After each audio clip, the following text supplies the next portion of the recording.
अब हम second question discuss करेंगे जो कि बहुत इंपॉर्टेंट है, पेपर्स में प्रीवियस ईयर पेपर्स में बहुत ज़्यादा पूछा जा चुका है या ऑल्टरनेट ईयर्स में तो पूछ ही लेते हैं। Importance of teaching physical science in secondary school. उसका आंसर जिस हिसाब से लिखना है, पूरा मैंने प्रॉपर नोट्स बनाए हैं, तो आपको सेम एज इट इज़ लिखना है।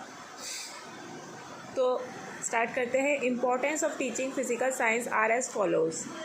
First one is utilitarian value, intellectual value, disciplinary value, cultural value, moral value, vocational value, psychological value and aesthetic value, and ninth one is value of scientific method. utilitarian value क्या होता है? utilitarian value क्या होता है? There is a miraculous change in ways and method of doing our work and our way of living. बहुत ज़्यादा changes आ चुके हैं हमारे रहने के तरीके में, हमारे काम करने के तरीके में। We have devised labor saving gadgets and machines. हमने ऐसी डिवाइसेस बनाई है जो कि लेबर्स का काम कर देती है, तो लेबर हमारे कम हो गए। आज के टाइम में हमें लेबर की ज़रूरत थोड़ा कम है क्योंकि वो काम गैजेट्स और मशीन्स कर देती है। Science has revolutionised our way of living. At present, our lives depend on scientifically invented gadgets so much that we cannot do without them. हमारे लाइफ प्रेजेंट टाइम में साइंटिफिकली इतनी ज़्यादा गैजेट्स के ऊपर डिपेंड हो गई है कि हम उनके बिना नहीं कोई काम कर पाते हैं। Intellectual value. Study of science provide us the opportunity of developing our mental faculties of reasoning, imagination, memory, observation, analysis, concentration and systematic thinking. जो स्टडी है साइंस की, वो प्रोवाइड करती है, अपॉर्चुनिटी देती है, डेवलप करती है मेंटल फैकल्टीज़ को डेवलप करने में। किस तरीके से? रीजनिंग में, इमेजिनेशन में, memory, observation, analysis, concentration and systematic thinking. ये ट्रेन करती है माइंड को, लोगों के माइंड को ट्रेन करती है, डेवलप करती है अवेयरनेस उनमें, और जो यूनिवर्स में मटीरियल है उनके बारे में क्या जानकारी देती है। All problems can be solved by a mature scientist with his sharp intelligence and wisdom.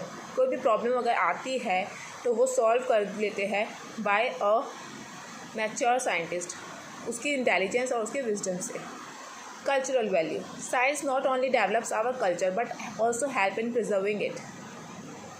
Science ने सिर्फ हमारे कल्चर को डेवलप ही नहीं किया है बल्कि उसको प्रिजर्व करने में भी हेल्प करता है।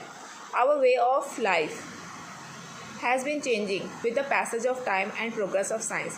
हमारा जो जीने का तरीका है वो बदलता जा रहा है टाइम के साथ और जिस हिसाब से साइंस की प्रोग्रेस हो रही है। वी कैन जज the progress of civilisation and culture of a nation by its progress in science. हम जज कर सकते हैं कि हमारे सिविलाइजेशन में जो प्रोग्रेस हो रही है, कल्चर में जो प्रोग्रेस हो रही है, किससे हम जज कर सकते हैं कि साइंस में हमारा कितना प्रोग्रेस हुआ है। Fourth one is moral value. Some people are of the view that science is responsible for lack of faith in God, but in reality the situation is reverse. कुछ लोगों का मानना ये है कि साइंस जो है रिस्पॉन्सिबल है कि लोगों को गॉड में फेथ नहीं है, भरोसा नहीं है, तो वो साइंस को रिस्पॉन्सिबल मानते हैं। पर जो सच्चाई है वो उल्टी है। Science and it's pursuit not only include all the traits of morality but also develop them.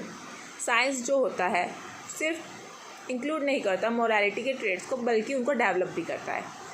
Every scientist is a speaker of truth.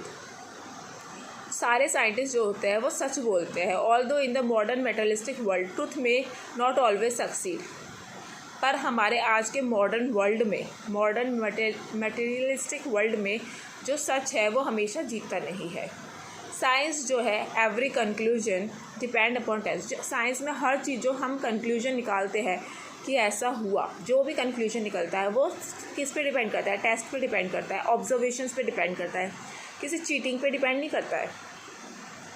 Value of scientific method. Study of science help in solving scientific problems as well as other problems of life.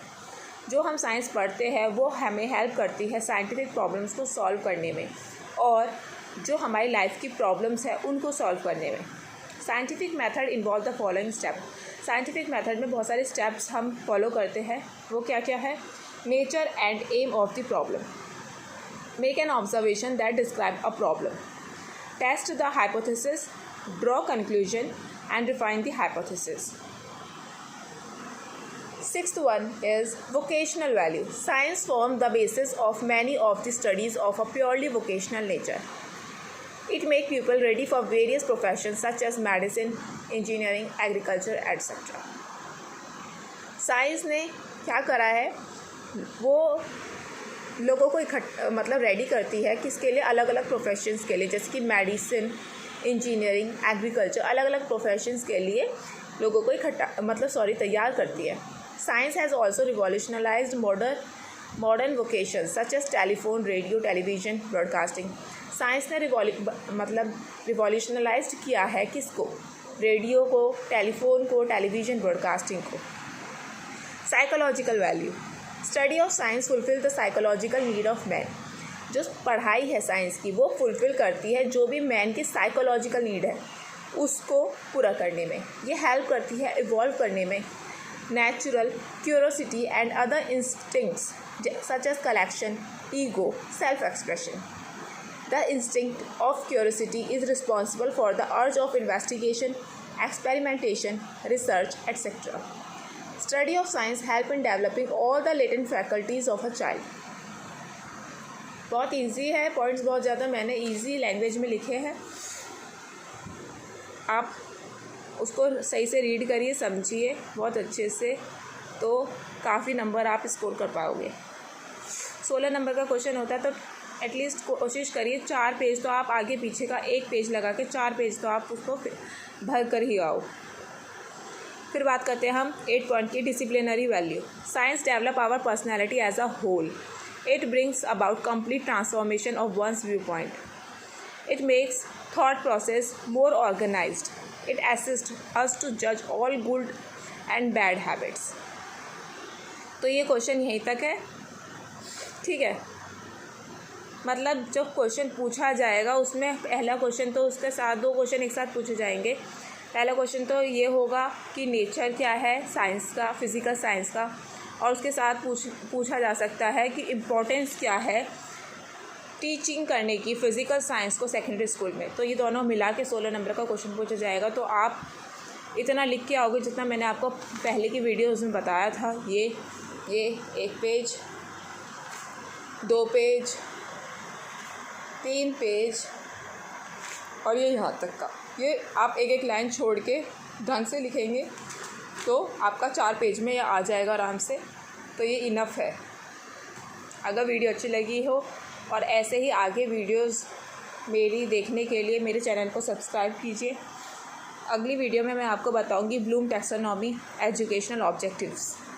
ये question बहुत important है, ये नहीं पूछा जाएगा तो ये ज़रूर पूछा जाएगा।